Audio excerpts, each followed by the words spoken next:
I never thought I'd be the guy who would end up in a situation like this. My name is Jake, and I've been married to Sarah for 5 years. We seemed like a solid couple, at least from the outside.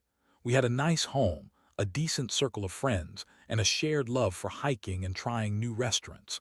But lately, things had started to feel off.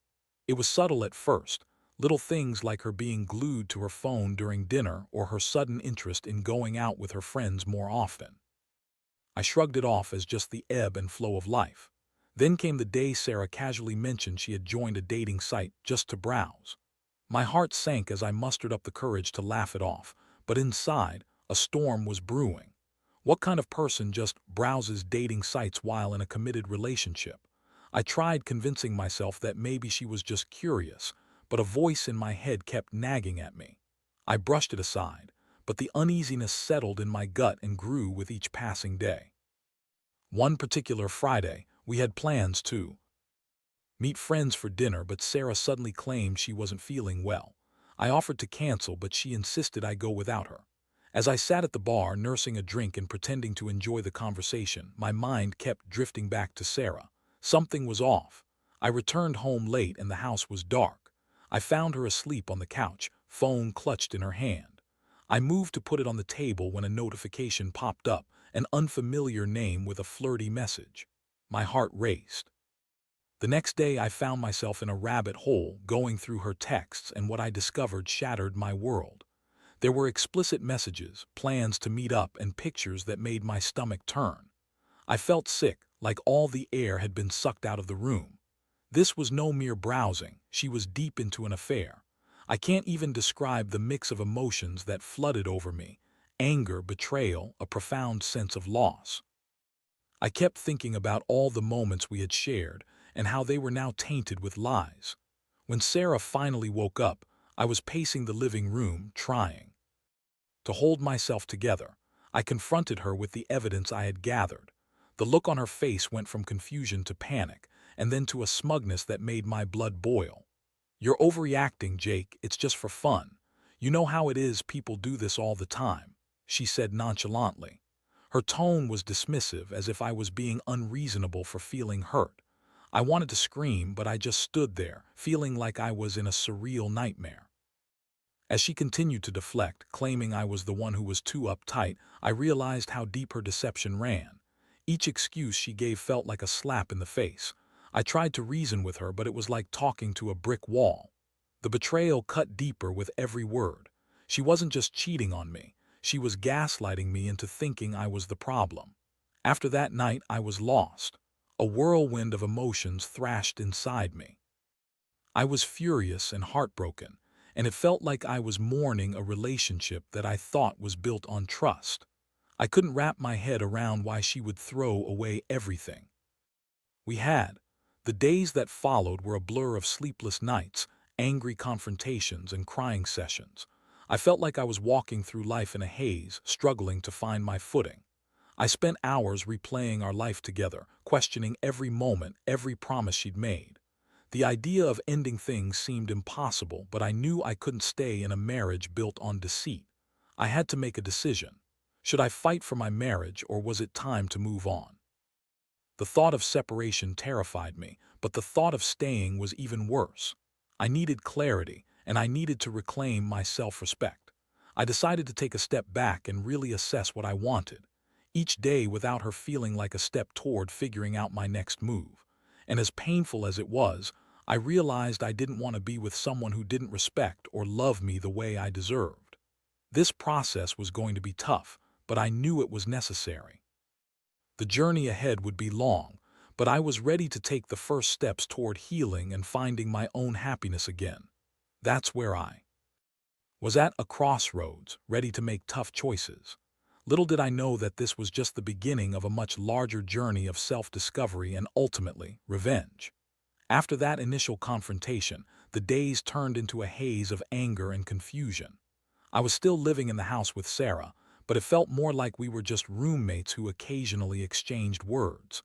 The trust was shattered, and every time I looked at her, all I could see was the betrayal. I quickly realized that staying under the same roof was a recipe for disaster. I needed space to think without her presence looming over me. So I made the decision to move in with my brother, Tom, for a while. I needed a sounding board, someone to vent to without judgment. Tom had always been my confidant. He knew Sarah as well as I did, and seeing his reaction to my news only confirmed what I already felt. He was furious on my behalf, promising to help me through the mess. I started to see a way out of this nightmare. As the days turned into weeks, I found myself staring at my phone more than ever, waiting for the right moment to act. I wanted to confront Sarah again, but not just about the affair. I was scheming, plotting my revenge. It wasn't enough to just end things. I wanted her to feel the weight of the choices she had made. The thought of her thinking she could get away with it infuriated me. One night while scrolling through social media, I stumbled upon a picture of her and her friend at a restaurant, smiling and cozying up to each other. My blood boiled. This was no longer just a betrayal. It was a full-on slap in the face. That was it. I couldn't take it anymore. I needed to make her understand the gravity of what she had done. I started to gather evidence, screenshots, and anything I could use to expose her behavior. I also began to think about how to play my cards right. I had a couple of friends who could help me. They had connections in the local community, and I knew they could help me gather the information I needed to turn the tables. I wasn't going to let her walk away unscathed. It was time for a taste of her own medicine. Meanwhile, Sarah was doing her best to act like everything was normal. She texted me occasionally, trying to make small talk and even asking if we could meet up to discuss everything. Her attempts were infuriating. I had no intention of sitting and listening to more excuses while she paraded around like nothing happened. I wanted her to feel cornered, trapped in her web of lies. Then came the day I finally had enough. I received a message from an anonymous account on social media, tipping me off about a party Sarah was attending that weekend. They had pictures that showed her getting awfully close with some guy, hands on shoulders, laughing, and seemingly oblivious to the fact that she was still married. This was the information I needed to execute my plan. I decided it was time to confront her in a way she wouldn't expect. I crafted a message to Sarah, asking her to meet me at a local cafe. I told her I wanted to talk about us, but in reality, I just wanted to draw her out. I needed to see her face when she realized that I knew everything. When the day came, I arrived early, heart pounding in my chest. I rehearsed my lines in my head, trying to remain calm. I ordered a coffee and sat at a table near the window, my eyes scanning the street for her arrival. When she walked in, wearing that same flirty smile she had often worn during our happiest times, it took everything in me not to show my hand too soon. "Hey, Jake," she chirped, sliding into the seat across from me. "Thanks for meeting up." I forced a smile, trying to keep my emotions in check. "Sarah, we need to talk." Her expression shifted slightly, the confidence faltering just enough for me to notice. I took a deep breath, deciding to cut right to the chase. "I know about the dating site, and I know about the guy you've been seeing." For a moment, silence hung thick between us. Her face blanched, and I could see the gears turning in her head, desperately searching for the right words. "What? That's ridiculous, Jake. You're just imagining things. I've told you I was just looking for fun." "No, Sarah," I interrupted, leaning in closer. "This is just browsing. I have proof. I saw the pictures of you at that party, and I know who you're with." Her facade crumbled. I could see the anger boiling beneath her surface as she attempted to regain control of the situation. "You're being paranoid. I can't believe you spy on me like this." I laughed, an incredulous sound that didn't feel much like laughter at all. "You're the one who decided to cheat, Sarah. You brought this on yourself. I'm not the bad guy here." The tension in the cafe grew heavier as other patrons began to notice us. I didn't care anymore. This was it. I was reclaiming my power. I continued, "You need to understand how your actions have consequences. I'm not going to sit here and let you gaslight me into thinking I'm the problem." Suddenly, a mix of fear and anger flashed across her face, and I knew I had her on the ropes, but I wasn't done yet. I leaned back, crossing my arms, allowing the silence to stretch as I watched her reactions, savoring the moment as she began to unravel. This was my moment of clarity. I was no longer the victim. I was taking charge. I waited for her next move, prepared to see how far she would go to save herself. Would she finally own up to her actions, or would she double down on her lies? Either way, I was ready. The game had just begun. The tension at that cafe felt like it could snap like a taut wire. I watched as Sarah's composure wavered. The confidence she had exuded earlier was gone, replaced by a mix of anger and desperation. It was almost satisfying to see her squirm under the weight of her own betrayal. I had gone from the unsuspecting husband to her worst nightmare in a matter of moments. "Jake, you're making a big mistake," she finally hissed, her voice barely above a whisper. "You don't know what you're talking about. You're just jealous and paranoid." My gut twisted at her attempts to twist the narrative. Jealous? Of what? You think I'm jealous of a few flirty texts with some random guy? No, Sarah, I'm furious because you've been lying to my face. You've been pretending everything is fine all while you're sneaking around behind my back. Can we just talk about this calmly?" she suggested, her tone shifting slightly, but I could see the panic in her eyes. This wasn't the time to back down. I wasn't about to let her redirect the conversation. "No, Sarah, this isn't about being calm. This is about your choices. You made them, and now you have to deal with the consequences." I leaned forward, trying to keep my voice steady. "What do you think will happen now? Do you think I'll just forget everything because you want to talk calmly?" Her eyes darted around the cafe as if searching for an escape. "I didn't mean for it to happen like this, Jake. It was a mistake. I swear I love you," she pleaded, her voice rising in pitch. "I was just feeling lost, and feeling lost, is that your excuse? You've spent years building a life together with me, and you throw it away for a fling because you felt lost." I shook my head in disbelief, the absurdity of her excuses hitting me like a brick wall. "You think this is just a misunderstanding? You were browsing for sex, Sarah. That's not a mistake, that's a choice." I could see tears welling in her eyes, and for a moment I felt a flicker of sympathy. But then I remembered the texts, the photos, the betrayal, and it quickly faded. I wasn't any longer the guy who would forgive and forget. I was done with her games. "Let me tell you what's going to happen. I'm not going to sit here and let you manipulate me into thinking I'm the problem. I'm going to gather everything I have, every message, every photo, every detail, and I'm going to make sure you're held accountable for what you've done." Her face paled, and I watched the realization sink in. She was starting to understand that this wasn't the reunion she had hoped for. "You wouldn't do that. You're just trying to hurt me back," she shot back, but I could hear the tremor in her voice. "No," I said firmly. "I'm holding you accountable. This isn't revenge for the sake of revenge. This is about your choices having consequences.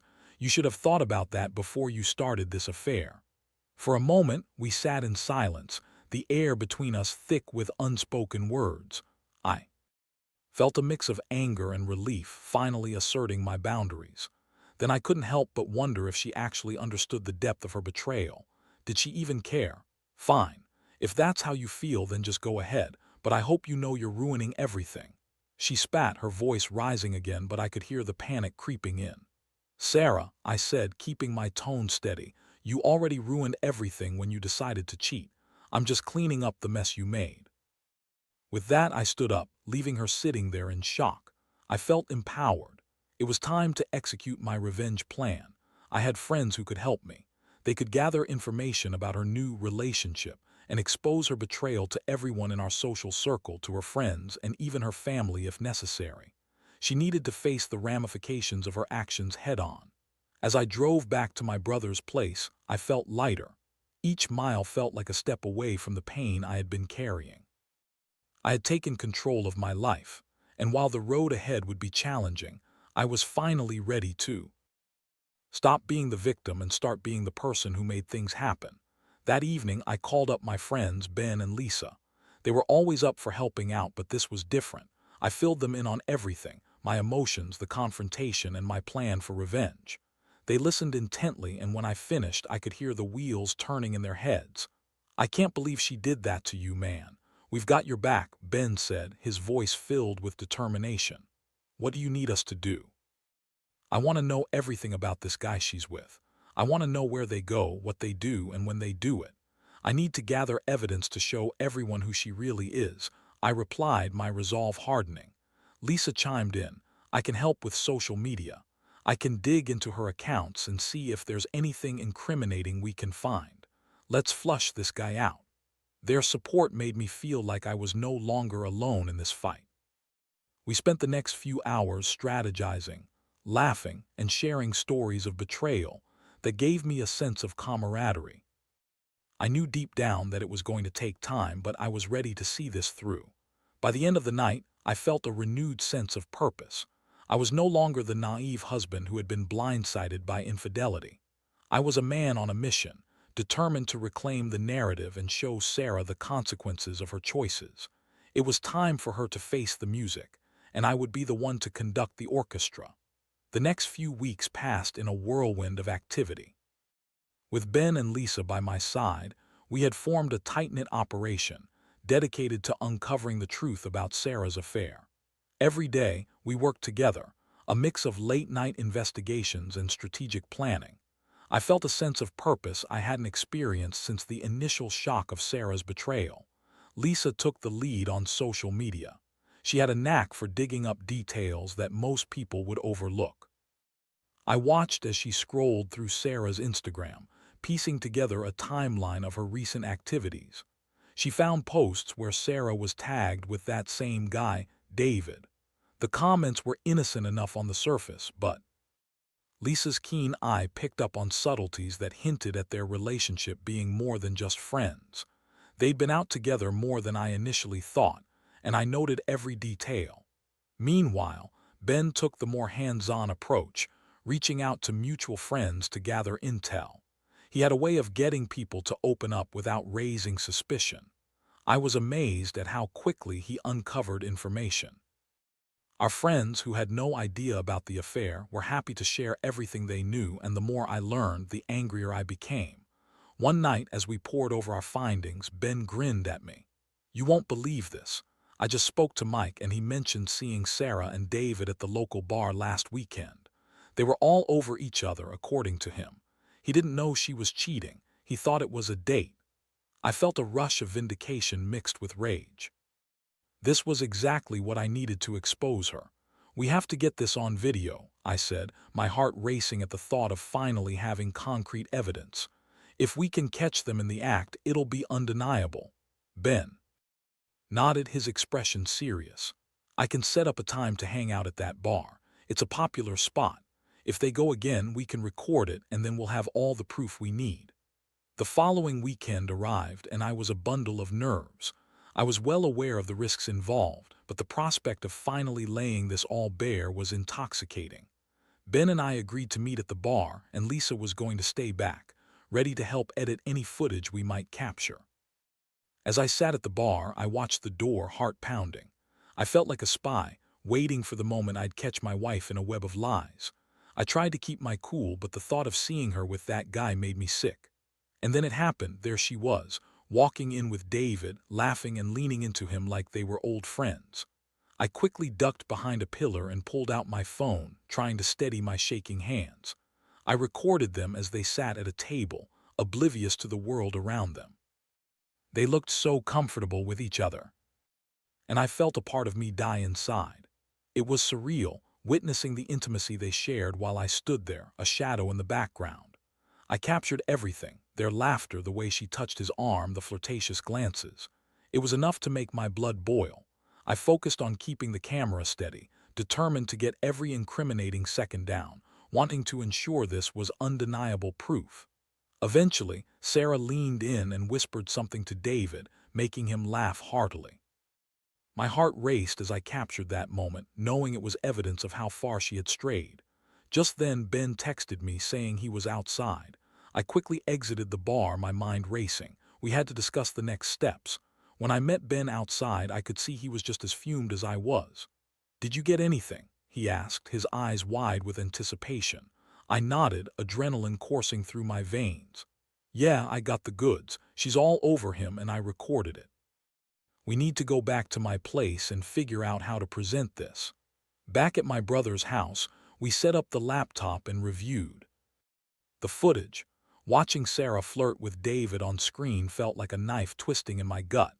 Each laugh, each flirtation was a reminder of how she had betrayed me, but my determination only grew stronger. This wasn't just about revenge, it was about reclaiming my dignity.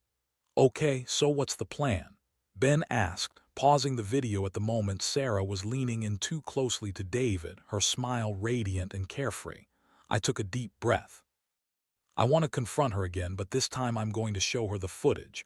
I want her to see what she's putting me through.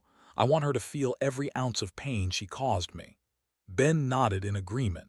That's the best move. She needs to understand that you won't be ignored, but we need to time this right.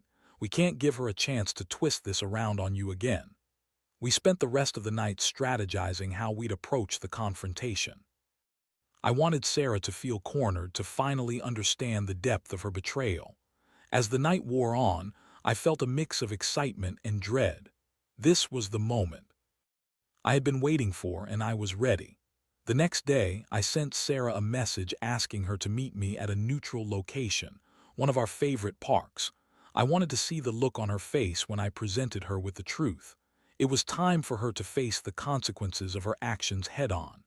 As I prepared for the meeting, I felt the weight of the world on my shoulders, but I also felt empowered.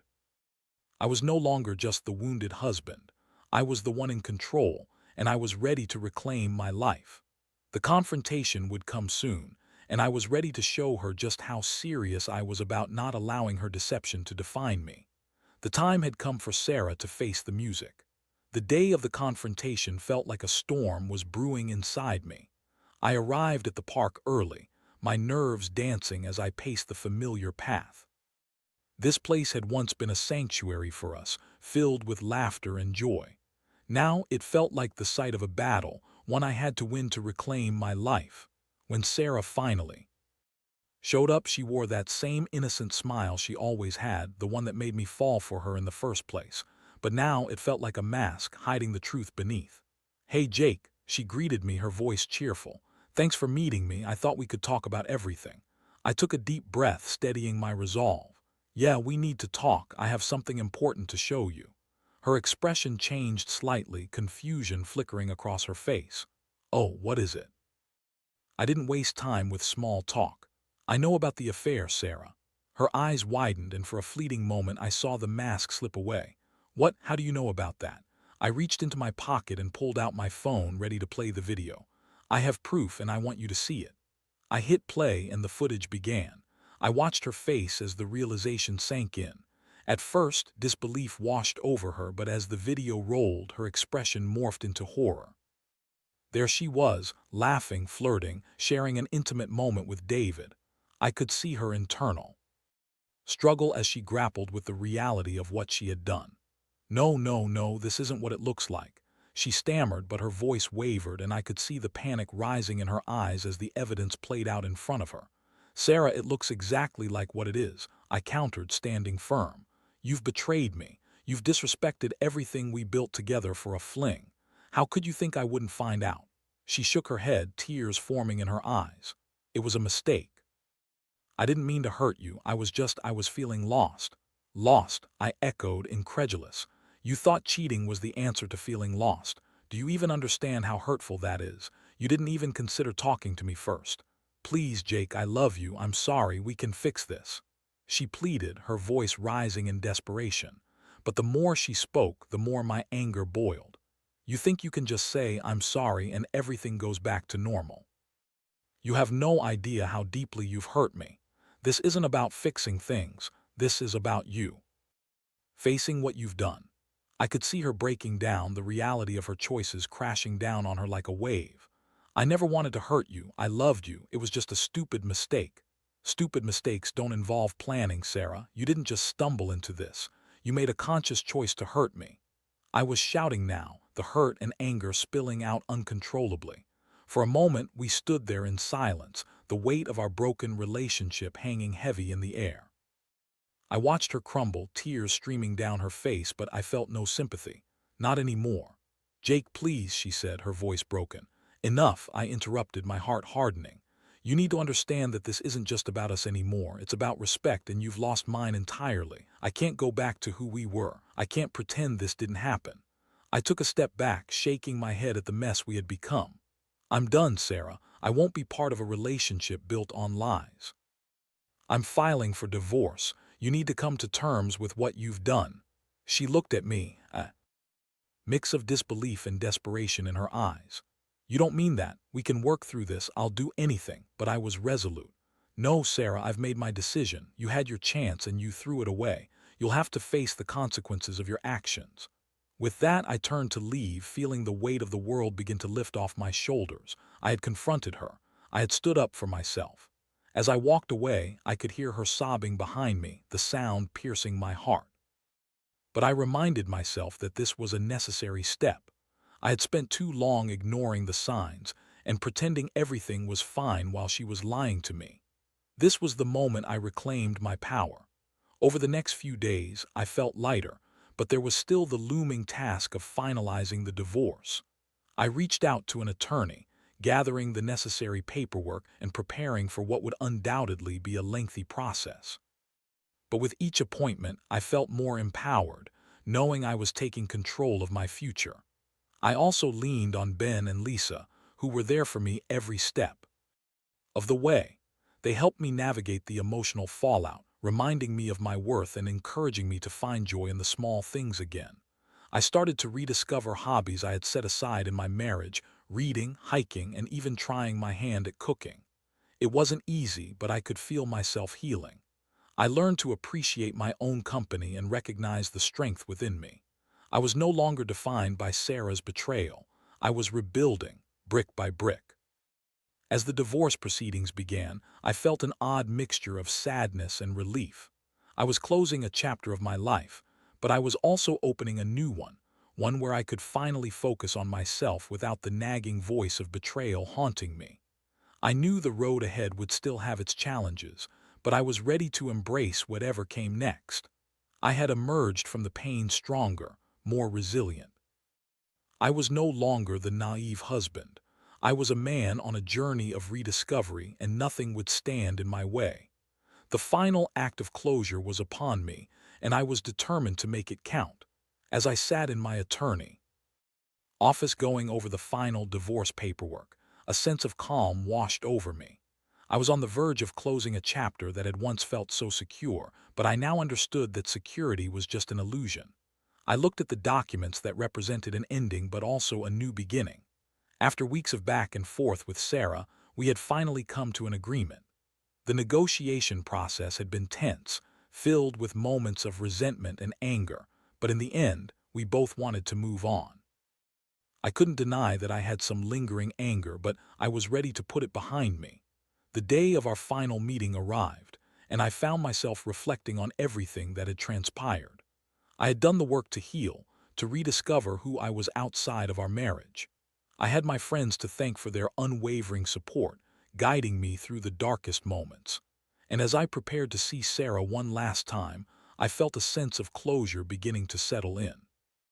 When I arrived at the mediation center, I was surprised to see Sarah looking so different.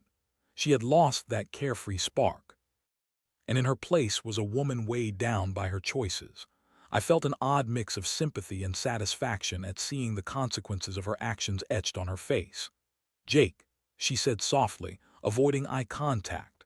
"Sarah," I replied, keeping my tone neutral. We were both here to finalize what our marriage would look like moving forward, and I felt a mix of emotions brewing inside me. It was almost surreal to think that this was it, the end of a journey that had once felt so promising. As we sat down with our attorneys, the atmosphere was tense but subdued. I could feel the weight of unresolved feelings in the air, but I was determined to keep my focus on the task at hand. I signed the papers without hesitation. I wanted this done. After a few minutes of silence, Sarah finally spoke, her voice shaky. "I'm sorry for everything, Jake. I know I messed up. I wish I could take it back." I looked at her, searching for the sincerity in her words. "You had your chance to make things right, Sarah. I don't think I can ever trust you again." "I understand," she replied, tears brimming in her eyes. "I just wanted you to know that I regret everything." I nodded, recognizing that this was her way of processing the reality of our situation. I didn't want to carry the burden of her remorse with me, but part of me understood that this was her way of seeking closure too. Once the final paperwork was signed and the divorce was officially over, we stood up together, and I felt an unexpected wave of emotion wash over me. I didn't want to harbor hate or resentment. I wanted to move forward freely without being tied to the past. Take care of yourself, Sarah, I said as I turned to leave, my heart pounding in my chest. You too, Jake, she replied, and for a fleeting moment I saw the girl I once loved, the girl I thought I would spend my life with. But I knew that version of her was gone, lost in the shadows of betrayal. Walking out of that office was a significant moment. I took a deep breath, feeling lighter with each step. The burden had been lifted, and though there would be challenges ahead, I was ready to face them head on. In the weeks that followed, I focused on rebuilding my life. I reconnected with friends, explored new hobbies, and even started dating again. I was cautious, but I also felt a renewed sense of hope. The journey had been painful, but it had also taught me valuable lessons about love, trust, and the importance of self-respect. Looking back, I realized that I had come out stronger than I ever thought possible. Betrayal had been a harsh teacher, but it had also guided me toward a better understanding of myself and what I desired in future relationships. I learned to value honesty and communication, and I knew I would never settle for anything less again. As I sat on my balcony one evening, sipping a glass of wine and watching the sunset, I reflected on all that had transpired. I had emerged from the darkness into the light, ready to embrace whatever life had in store for me. And in that moment, I finally felt free.